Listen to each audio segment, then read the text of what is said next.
नमस्कार बंधुरा केमन आছেন सबाई। आज থেকে नतून एक ब्लग स्टार्ट करलाम। गोपाल के दिए प्रथम शुरू। सकाल 9टा मतो बाजे। এই যে গোপালকে তুলে বসিয়ে দিয়েছি, ছেলেরা খেলছে আর আমিও টুকটাক এবার কাজ সারবো। ছেলেরা তখন খেলছে, আমি ভাবছি যে আজকে বড় মেয়েটার স্কুল ছুটি, তো দুটো তিনটে পদ রান্না করব আর কি। এমনিতে নালে ছোটো বাচ্চাটাকে নিয়ে আমি ঠিকঠাক রান্না টান্না করে উঠতে পারি না। প্রথমে গোপালকে সকালবেলায় আগে চান করিয়ে নেব। চান করিয়ে নিয়ে তারপর আমি রান্নার কাজ যাব আর কি।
গোপালকে এবার খেতে দেব।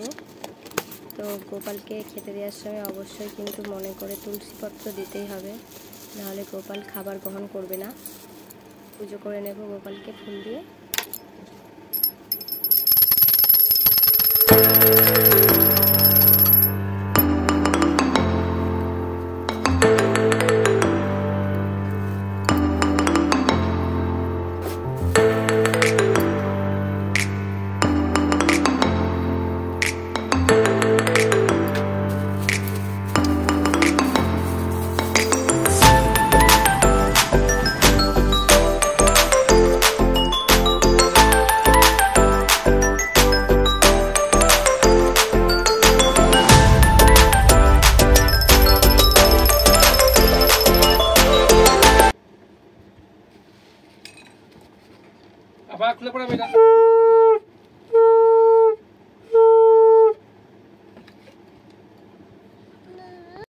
তো এবার আমি রান্না টান্না করব। এই যে ছোট মেয়ে খেলছে এখানে, আমি তার জন্য একটু ওকে তুলছি ভিডিওতে।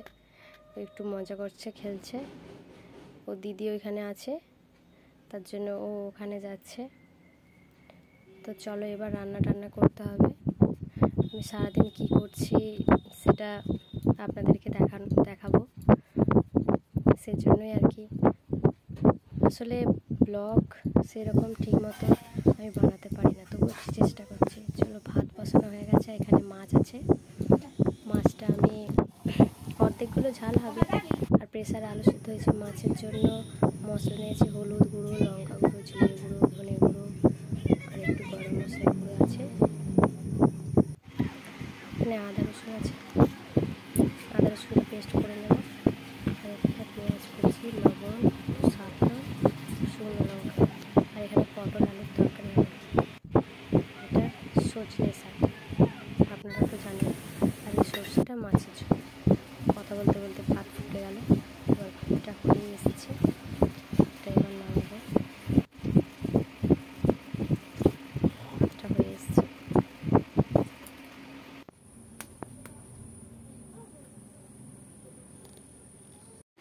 গান করো।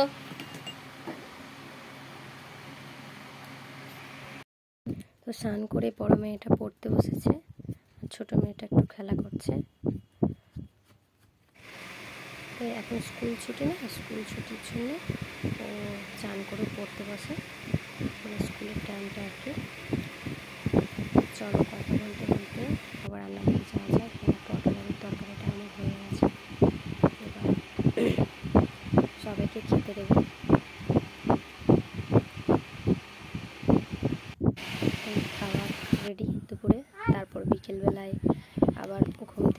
ওরা একটু খেলাধুলা করছে। দুগুনে খেলাধুলা করছে। ঘুম থেকে উঠে একটু মন মেজাজটা খারাপ, আর মেঘ হয়েছে, প্রচুর বৃষ্টি হচ্ছে, বৃষ্টিটা একটু দেখালাম। তো ব্লগটা তোমাদের কেমন লাগলো একটু জানাবে। আর রাস্তাটা একটু ভিজেছে। তো এই ছিল আমার সারাদিনের ব্লগ। রাস্তাটা একটুখানি ভিজেছে। তো দেখা হবে আবার নতুন ব্লগে। কেমন লাগলো জানাবেন। সবাই ভালো থাকবেন, সুস্থ থাকবেন।